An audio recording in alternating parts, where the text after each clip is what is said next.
In the vast expanse of space, where ancient civilizations clash and die among the stars, there exists a truth that even the most powerful beings fear to acknowledge.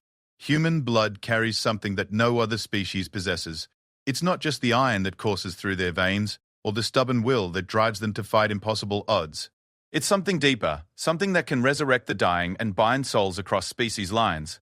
When Captain Marcus Kane found the dying vampire princess in the wreckage of a decimated fleet, bleeding out her 1,000-year lifespan onto the cold metal floor, he made a choice that would change the balance of power in 3-star systems. He gave her his blood. He saved her life. But what he didn't know was that vampire nobility doesn't just drink to survive, they drink to claim. And now Princess Lyreley Nightborn, heir to the Crimson Throne of the Vorthak Empire, considers him hers, forever. Some bonds are forged in battle. Others are sealed in blood. But when a human warrior's life essence flows through alien veins, the universe itself takes notice.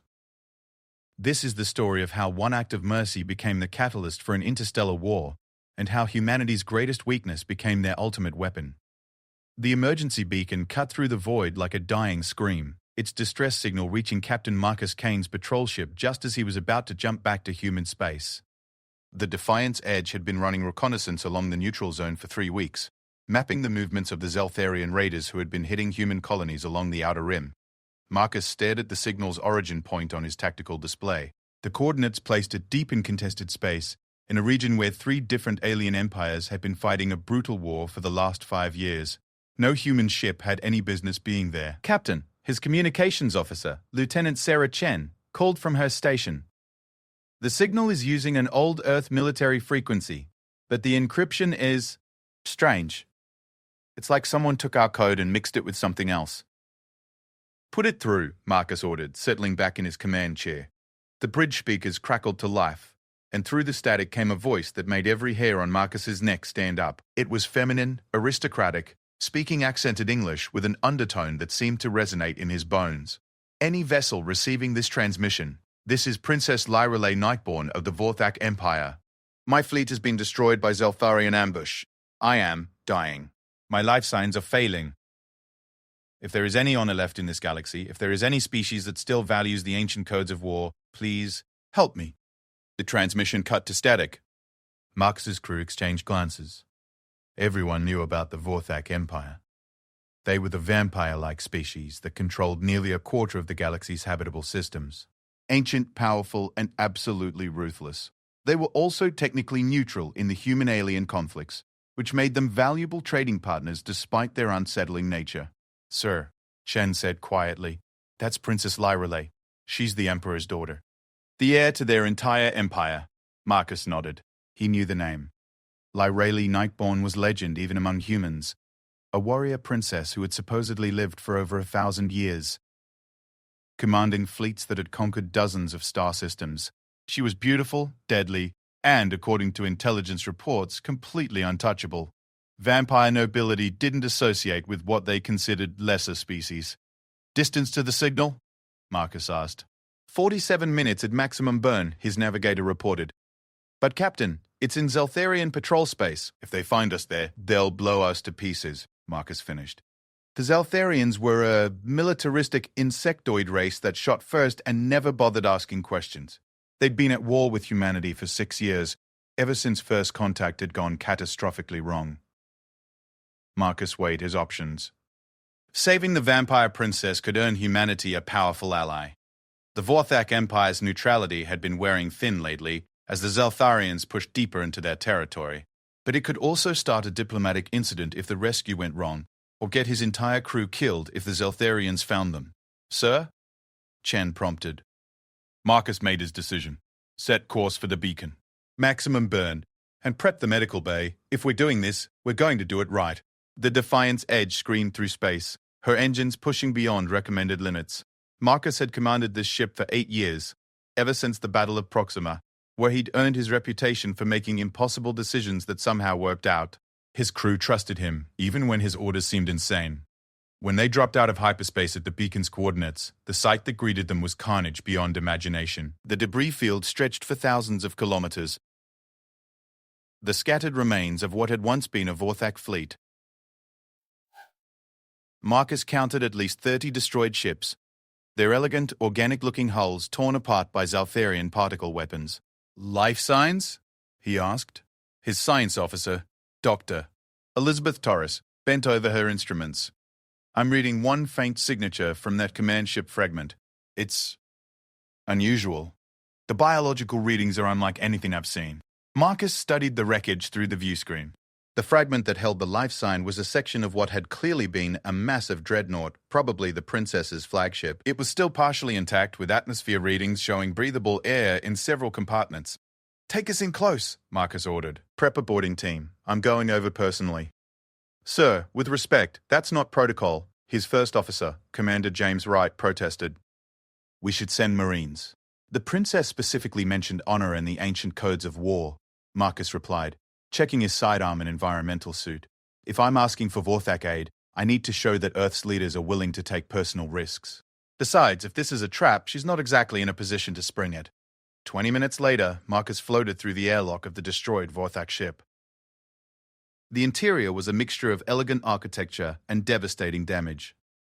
The walls were covered in a material that looked like polished obsidian, decorated with flowing patterns that seemed to move in the emergency lighting. Bodies of Vorthak crew members lay scattered throughout the corridors, their pale, elongated forms still beautiful even in death. Marcus followed his scanner toward the life sign, moving deeper into the ship. The Vorthak were humanoid but clearly evolved differently from humans. They were taller, more slender, with pronounced canine teeth and eyes that reflected light like a cat's. Their technology was organic in appearance, grown rather than built, all curves and flowing lines.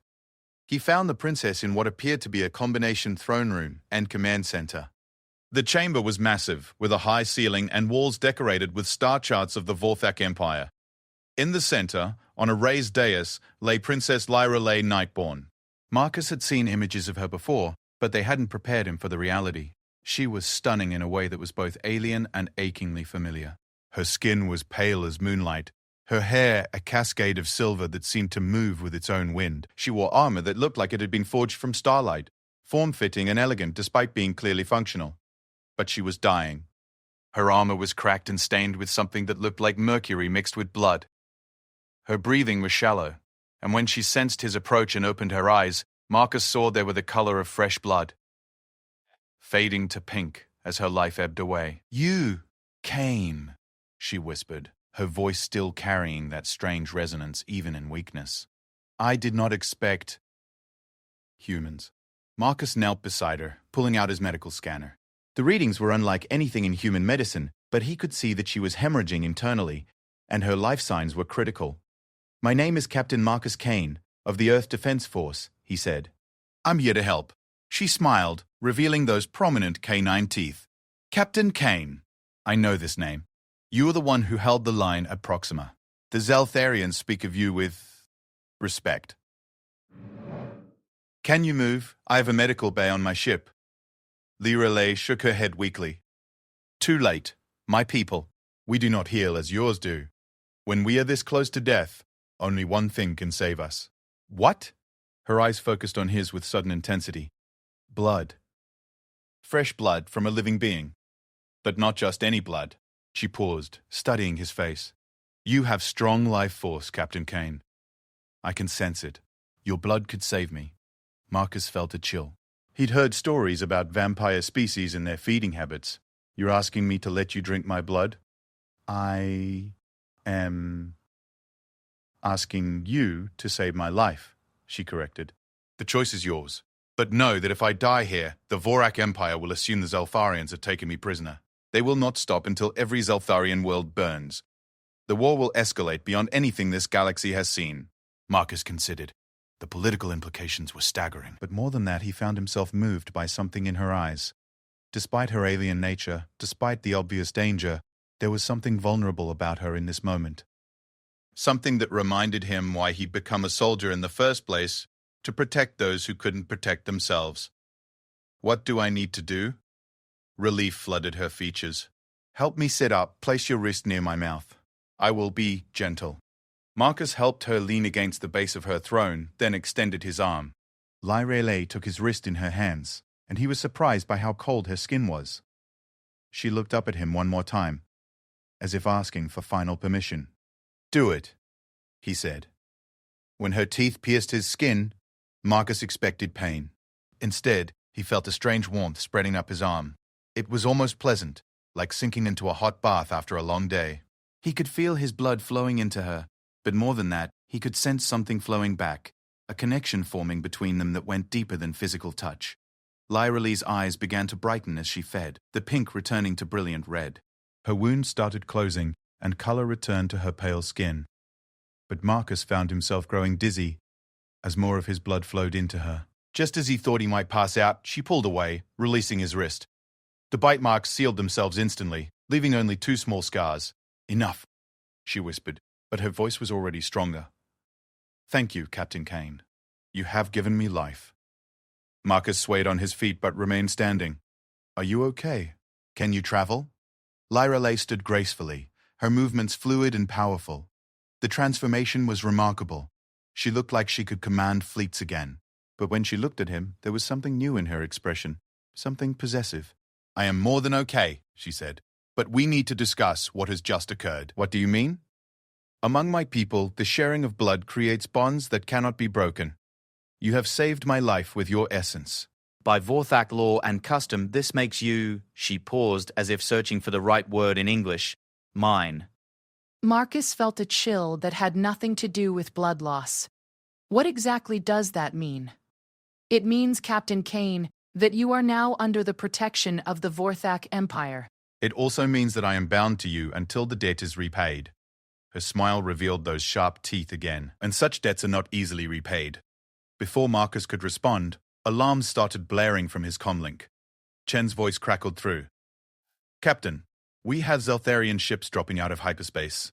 Multiple contacts heading our way fast." Marcus grabbed Lyra Lee's hand. "We need to go. Now." They ran through the corridors of the dead ship, Lirale moving with inhuman grace and speed despite her recent injuries. When they reached the airlock where Marcus had entered, his shuttle was waiting. They made the transfer quickly, and within minutes were back aboard the Defiance Edge. "Report," Marcus called as they reached the bridge.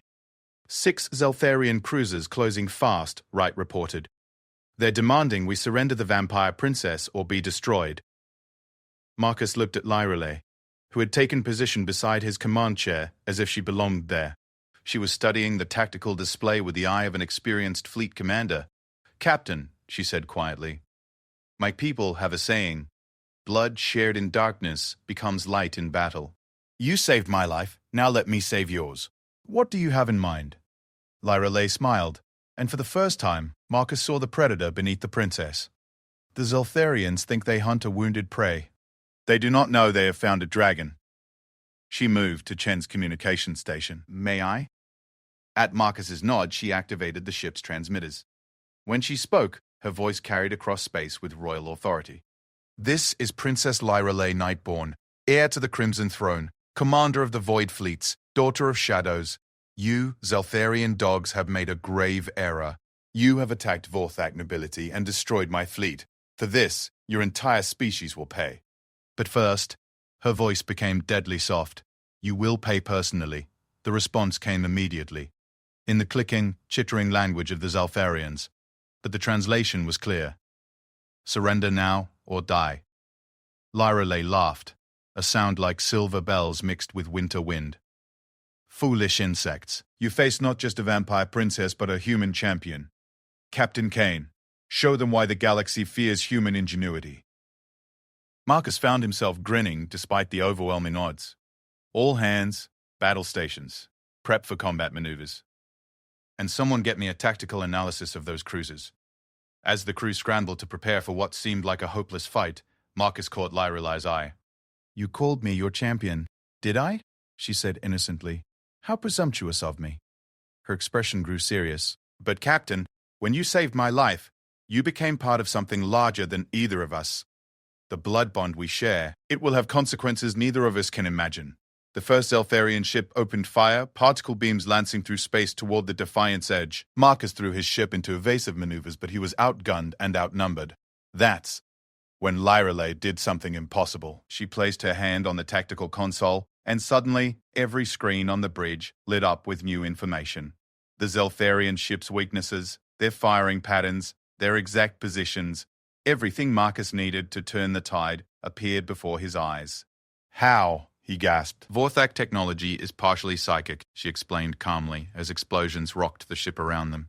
"And through our blood bond, you now have limited access to my abilities. Use them, Captain. Show these insects why humans are the most dangerous species in the galaxy." Marcus felt something awakening in his mind, a new awareness of space and time and the deadly dance of battle. With this enhanced perception, he could see patterns in the Zeltharian attack formation, weaknesses in their coordination. Right, target the lead ship's weapons array. Chen, prepare a focused electromagnetic pulse. Torres, I need maximum power to the port thrusters. Sir, the EMP will drain our shields. Wright protested. Trust me, Marcus said, feeling the alien awareness guiding his thoughts. Lyreley, can your people trace this battle? My father's fleets are already responding to my distress beacon, she confirmed. But they are still hours away. Then we just need to stay alive that long. Marcus turned to face the Zeltharian fleet on the view screen. And maybe teach them why picking a fight with humans is always a mistake.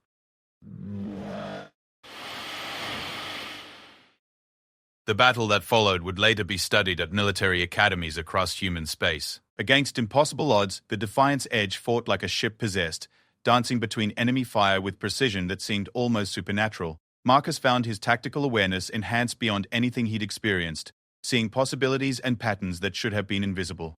But it wasn't just enhanced perception. As the battle continued, he began to notice other changes. His reflexes were faster, his endurance greater. The blood bond with Lyreley was doing more than sharing information. It was changing him on a fundamental level. And from the way she watched him with those crimson eyes, he suspected this was exactly what she'd intended. The rescue had been successful. Princess Lyreley Nightborn was alive and safe aboard his ship, but as Marcus commanded his vessel through the deadly space battle, guided by alien instincts he didn't understand, he began to realize that he might have saved more than her life. He might have doomed his own. 3 hours after the battle, Marcus stood in his quarters staring at his reflection in the mirror, trying to process what had happened. The Zeltharian fleet lay in ruins behind them, destroyed by tactics and maneuvers that should have been impossible for a single human ship to execute. But somehow, with Lyreley's enhanced awareness flowing through their blood bond, he'd done exactly that. The changes in his appearance were subtle but undeniable. His eyes, normally brown, now had flecks of red that seemed to shift in the light. His movements were more fluid, more precise. When he'd grabbed a coffee cup earlier, he'd crushed the handle without realizing his own strength. A soft chime announced someone at his door. "Come in." Lyreley entered, moving with that supernatural grace. She'd changed out of her damaged armor into clothing that his quartermaster had somehow managed to find. Dark pants and a fitted shirt that made her look less like an alien princess and more like a dangerous woman who happened to be beautiful. "You're experiencing changes," she said. It wasn't a question. Marcus turned to face her. "What did you do to me? I saved your life, as you saved mine." She moved to the viewport, gazing out at the stars. "The Zeltharians would have destroyed your ship if not for our bond. You fought with the tactical awareness of a Borthak fleet commander today. That's not what I'm talking about, and you know it." Marcus could feel something stirring in his blood, a restless energy that made him want to pace, to hunt, to fight. "I can smell things I shouldn't be able to smell. I can hear conversations 3 decks away. My strength has nearly doubled." Lyreley smiled, but there was something almost apologetic in her expression. "The blood bond affects both parties. You gave me life, but I gave you enhancement." "Enhancement?" Marcus laughed, but there was no humor in it. "You're turning me into something like you." "Not like me," she corrected. "Into something new. Something that has never existed before." She turned from the viewport to study his face. "Humans and Vorthak have never shared blood before. Our species are too different, our biology's too incompatible. But you," she paused, "you are remarkably adaptable." Marcus felt a surge of anger. And with it came something else. A predatory awareness of Lyreley's heartbeat, her breathing, the pulse of blood through her veins. The sensation was so intense he had to steady himself against the wall. "You knew this would happen." "I suspected," she admitted. "But Marcus, you must understand. I was dying. The alternative was death for both of us." "Was it?" Marcus pushed himself off the wall and moved toward her. Or did you see an opportunity to create some kind of bond that would serve your purposes? Lyrelay's eyes flashed with genuine hurt. Do you truly think so little of me? I don't know what to think. I don't even know what you are, really. Princess Predator political player? Marcus stopped just in front of her, close enough to see his reflection in her crimson eyes. What I do know is that my crew is starting to notice the changes, and my ship is carrying the heir to an alien empire into human space without proper authorization. Then turn around, she said softly. Take me back to Vorthak space. Marcus stared at her. Is that what you want? What I want and what is practical are often different things.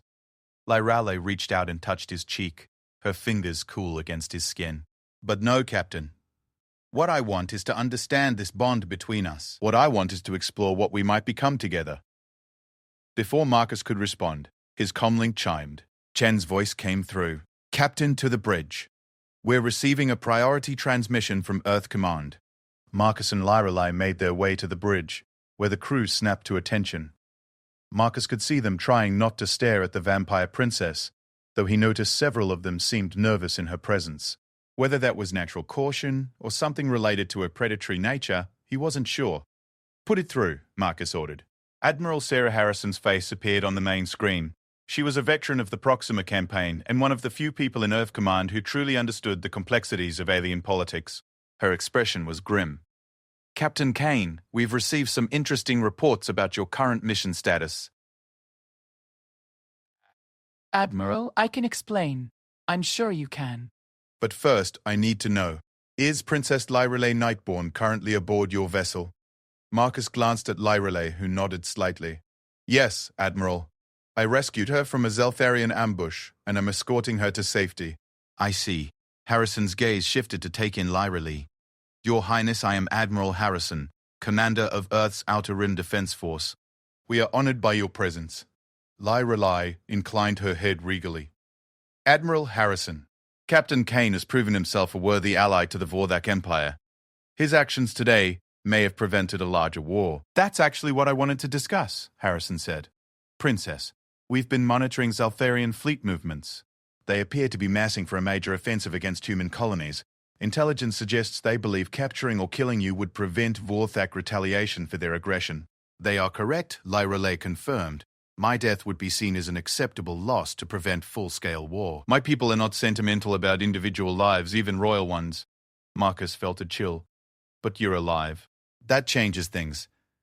Indeed it does, Harrison said. Princess, the Vorthak Empire has remained officially neutral in human-alien conflicts, but with this Zeltharian aggression, my father will want blood. Lyrale finished. The question is whether that blood serves human interests as well as Vorthak. Harrison leaned forward. What are you proposing? An alliance, Lyrale said simply. Formal, binding, between our species. The Zeltharians have made enemies of both our peoples. Why not make them regret it together? Marcus could see the wheels turning in Harrison's mind. An alliance with the Vorthak Empire would shift the balance of power in human favor dramatically, but it would also tie humanity to one of the most ruthless species in the galaxy. Such an alliance would require formal negotiations, Harrison said carefully. At the highest levels. Of course, Lyrale agreed. I propose a summit. On neutral ground. I will speak for the Vorthak Empire if your government will agree to serious discussions. And what guarantee do we have that this isn't some elaborate trap? Lyrale looked directly at Marcus, and he felt that strange connection between them pulse with warmth. You have Captain Kane's word, Admiral, and mine. But more than that, she paused. You have the blood bond between us as guarantee of good faith. Harrison's expression sharpened. Blood bond. Marcus felt heat rise in his cheeks. Admiral Princess Lyrale was dying when I found her. Saving her required unconventional medical procedures. I see. Harrison's tone suggested she understood more than Marcus might have preferred. Captain, you and the princess will continue to Earth. We'll arrange for formal talks once you arrive. In the meantime, I want detailed reports on everything that's happened. The transmission ended, leaving an uncomfortable silence on the bridge. Sir, Commander Wright said quietly, Shouldn't we discuss the implications of this blood bond with the crew? Marcus looked around the bridge at his officers. They were all good people, professionals, who had followed him through multiple dangerous missions. They deserved honesty. The princess and I have formed a connection that allows us to share certain abilities, he said carefully. It was necessary to save her life, and it proved valuable during our encounter with the Zeltharians. What kind of abilities, Doctor? Torres asked. Lai Riley stepped forward. Enhanced tactical awareness, improved physical capabilities, and a degree of psychic connection. The bond makes Captain Kane more effective in combat and gives me insights into human thinking patterns. And the drawbacks? Torres pressed. Marcus and Lyrelai exchanged glances. We're still learning about those, Marcus admitted.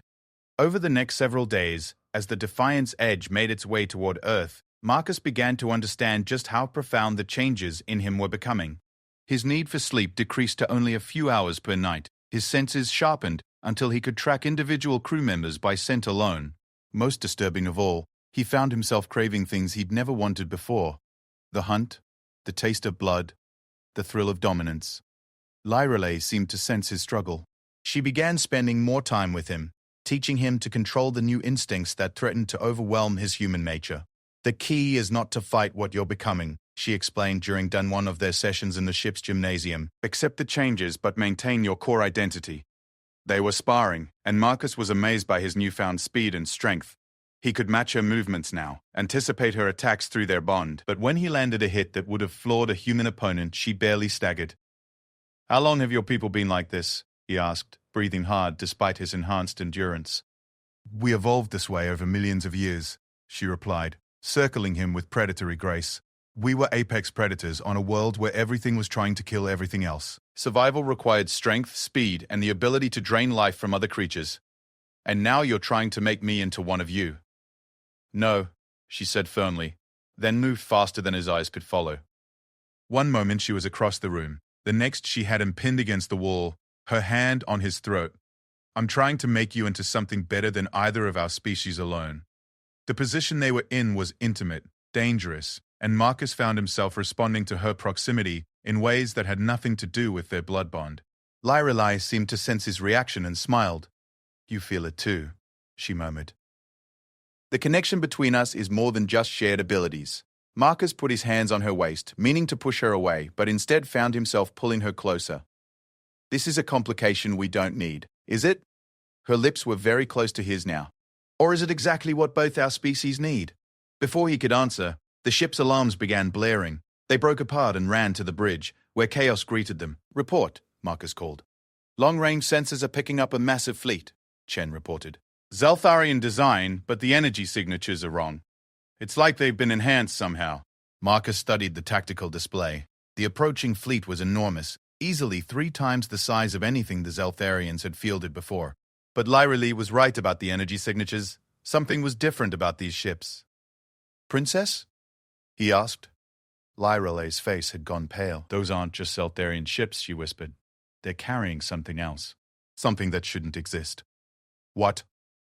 Hybrid technology. Zeltharian engineering combined with... She paused, her eyes widening in horror. With Vorthak biotech. Marcus felt ice in his veins. How is that possible? There are Vorthak who would sell anything for the right price, she said bitterly. It appears the Zeltharians have found them. Sir, Wright called. They're hailing us. Put it through. The face that appeared on the screen was Zeltharian, but wrong somehow. Its compound eyes held a red gleam that was distinctly Vorthak, and when it spoke, its voice carried that bone-deep resonance that Marcus had learned to associate with vampire nobility. Princess Lyrelai Nightborn, the creature said, you have led us quite a chase. But now it ends. You will surrender yourself and your pet human, or we will demonstrate the full power of our new capabilities. Lyrelai stepped forward, every inch the royal predator. Kethvar the betrayer. I should have known. You always were willing to sell Vorthak's secrets to the highest bidder. The old ways are ending, Princess. Pure blood, pure species. These concepts are obsolete. The future belongs to those willing to adapt to hybrid vigor. The creature's gaze shifted to Marcus. Speaking of which, I understand you have been experimenting with cross-species bonding. How fascinating. We will study you both extensively once you are in our custody. Never, Marcus said flatly. The creature laughed, a sound like breaking glass mixed with insectoid chittering. Captain Kane, you face a fleet equipped with the best of both our technologies.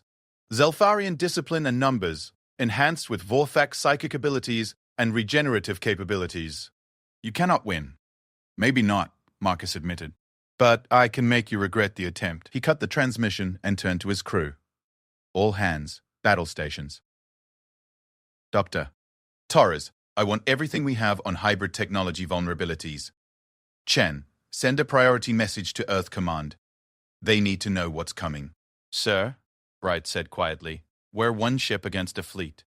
Even with the Princess's enhancements, the odds are impossible. Marcus looked at Lyrelei, and through their bond he felt her thoughts align with his. She was thinking the same thing he was. This wasn't just about survival anymore. It was about preventing these hybrid creatures from reaching human or vortex space. Then we make sure they don't get past us, Marcus said. Princess, is there anything in your people's history about fighting hybrid creatures? One thing, she said grimly. Fire. Pure, cleansing fire destroys hybrid tissue before it can regenerate. She paused, studying the tactical display. But Captain, there is something else. Something that might give us an edge they won't expect. What? Our bond. It's still growing, still evolving. I can feel it changing us both. Her eyes met his. What if we stopped fighting it? What if we embraced what we're becoming? Marcus felt the predatory instinct stirring in his blood, the alien awareness that had made him such an effective fighter against the Zelfarians.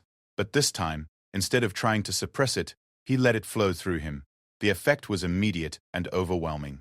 His senses exploded outward, taking in every detail of the approaching fleet. Through Lyrelei, he could feel the life forces of every creature aboard those hybrid ships. And most importantly, he could sense their weaknesses. Torres! He called, his voice carrying a new authority that made the entire bridge crew snap to attention. Prepare quantum torpedoes with enhanced plasma charges. We're going to burn these abominations out of space. As the hybrid fleet closed in for attack, Marcus found himself smiling. The creature calling itself Cathvar had made one crucial mistake. It had assumed that the bond between him and Lyrelei made them weaker, more vulnerable. It was about to learn that sometimes the strongest predators were the ones that hunted together. The battle that erupted around Earth's moon would later be called the Hybrid War's first engagement, though few realized its significance at the time. Captain Marcus Kane stood at the center of his bridge, no longer entirely human, but not yet fully something else, feeling the pulse of dozens of ships through his enhanced awareness. Beside him, Princess Lyrelei Nightborn had dropped all pretense of civilization. Her eyes blazed crimson, her elegant features sharp with predatory focus. The blood bond between them had evolved into something neither of their species had ever experienced, a perfect synthesis of human adaptability and Vorthak power. First wave incoming, Commander Wright reported, his voice tight with tension. 47 hybrid vessels, moving in perfect formation. Marcus studied the tactical display, but he was seeing far more than what the sensors showed. Through his connection with Lyrelei, he could feel the individual life signatures aboard each enemy ship. Zeltharian minds twisted by Vorthak enhancement, neither fully insectoid nor vampire, but something hungry and wrong. They're not just enhanced, Lyrelei murmured, her voice carrying harmonics that made the bridge crew shiver. They're controlled. Someone or something is directing their every movement. Kefar? No. He's just a puppet. I can feel something else behind this, something ancient and patient. Her expression darkened. There are powers in this galaxy that predate both our species, Captain. Powers that see this war as an opportunity. The first wave of hybrid ships opened fire, their weapons crackling with energy that was part Zeltharian particle beam, part Vorthak neural disruptor. The Defiant's edge shook under the impact, but Marcus was already moving, his enhanced reflexes guiding the ship through impossible evasive maneuvers. Return fire, he ordered, and his crew responded with the efficiency of a pack that had learned to hunt together. The ship's weapons had been modified with Vorthak technology that Lyrelei had somehow integrated with human systems. Another impossibility made real by their bond. The hybrid ships scattered under the unexpected counterattack, their perfect formation breaking as several vessels exploded in brilliant flashes of plasma fire. But more were coming, wave after wave of them. Sir, Dr. Torres called from her science station. I'm reading massive power buildups from the command ship. It looks like they're preparing some kind of psychic weapon. Marcus felt Lyra lay tense beside him. Through their bond, he sensed her fear, not for herself, but for him. Neural dominance matrix, she whispered. They're going to try to take control of our minds. Can they do that? To a normal human? Yes. To a normal Verthak? Yes. But to us, she turned to face him, and Marcus saw something like wonder in her crimson eyes. I don't know. We've become something new, something they may not understand. The psychic attack hit like a tsunami of alien thought. Marcus felt his consciousness assaulted by dozens of hybrid minds, all trying to break down his mental defenses and turn him into another puppet.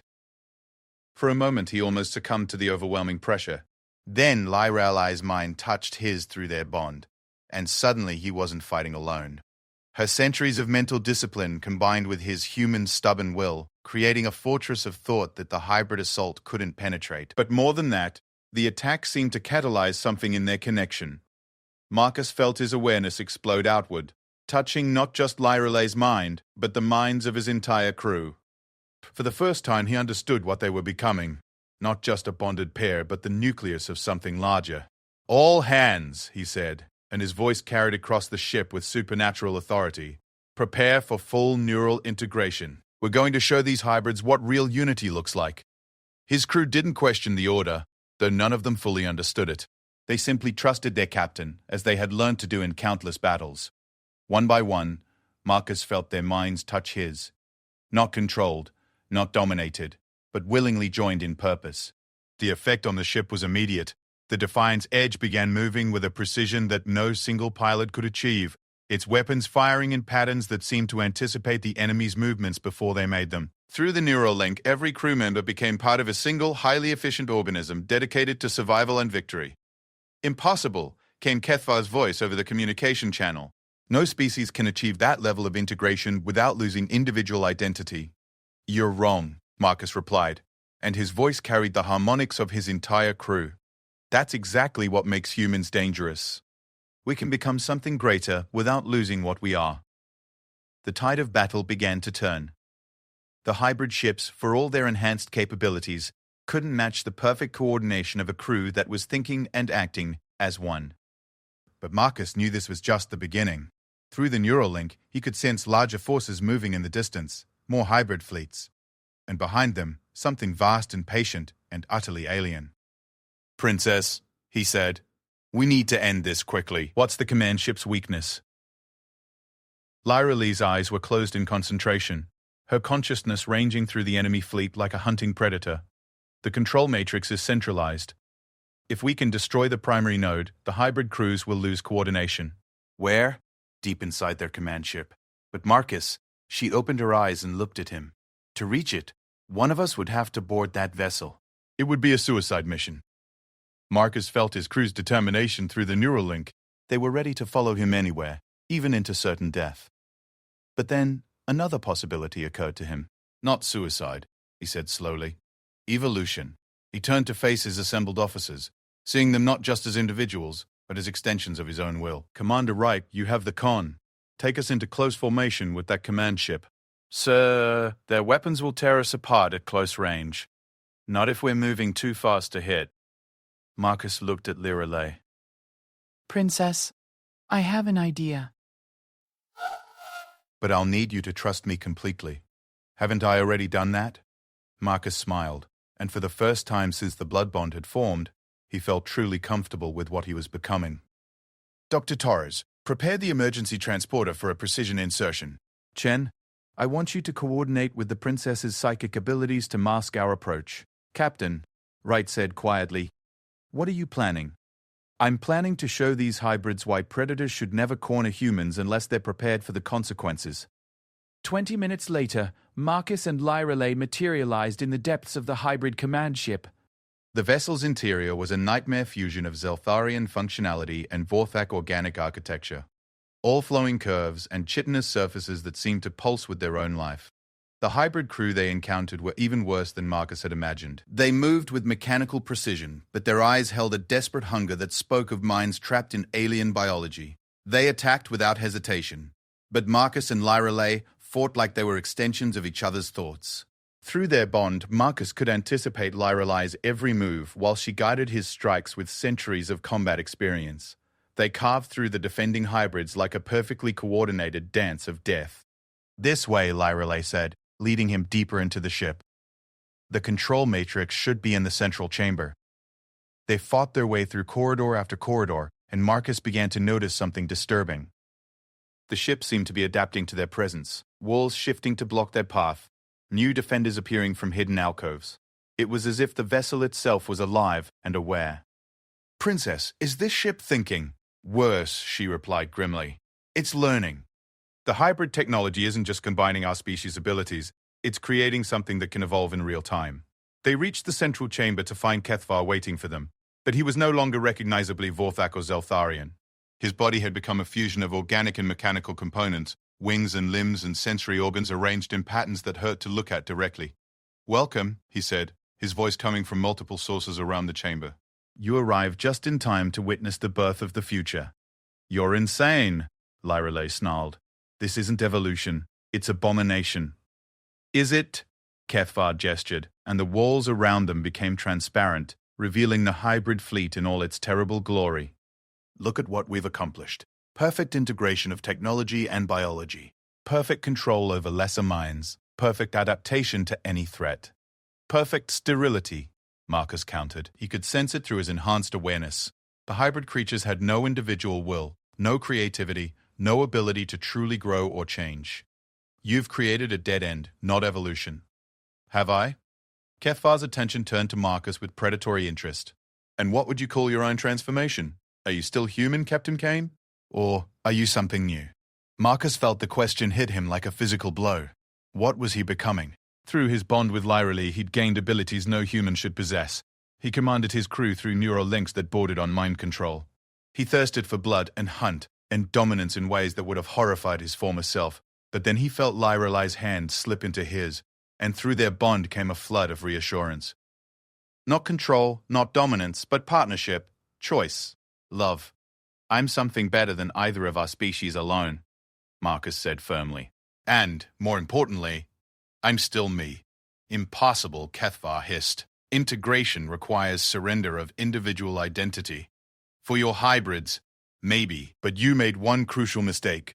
Marcus stepped forward, and Lyrelei moved with him in perfect synchronization. "You tried to force evolution. We let it happen naturally." The fight that followed was like nothing in recorded galactic history. Kethvar had become something beyond individual combat capability, his hybrid form allowing him to attack from multiple angles simultaneously. But Marcus and Lyrelei fought as a single entity with two bodies, their bond allowing them to share not just thoughts but reflexes and instincts. Through the neural link with his crew, Marcus could feel the battle raging in space around them. The Defiant's edge was holding its own, but barely. Time was running out. "The control matrix," Lyrelei gasped as she dodged another of Kethvar's attacks. "We need to reach the central node." Marcus saw it, a pulsing mass of organic circuitry at the center of the chamber, protected by energy shields and mechanical guardians. But between them and their goal stood Kethvar in all his transformed horror. "Princess," Marcus said through their bond, "I love you." Marcus, no. But he was already moving, throwing himself directly at Kethvar while opening his mind completely to Lyrelei. Through their blood bond, she could access every human military tactic he'd ever learned, every bit of strategic knowledge in his head. And through their connection, he could channel every ounce of her supernatural strength and speed. The explosion of shared consciousness lasted only seconds, but in that time they became something that had never existed before, a perfect fusion of human creativity and Vorthak power, bounded by love rather than control. Kethvar's hybrid form couldn't adapt fast enough. Marcus and Lyrelei moved through his defenses like they were made of paper, their combined assault overwhelming his ability to respond. In moments he lay broken at their feet. "The Matrix," Lyrelei urged. Together they destroyed the control node, and across the hybrid fleet, thousands of enslaved minds suddenly found themselves free. The perfect coordination that had made the hybrids so dangerous dissolved into chaos, as confused, terrified beings tried to remember who they had been before their transformation.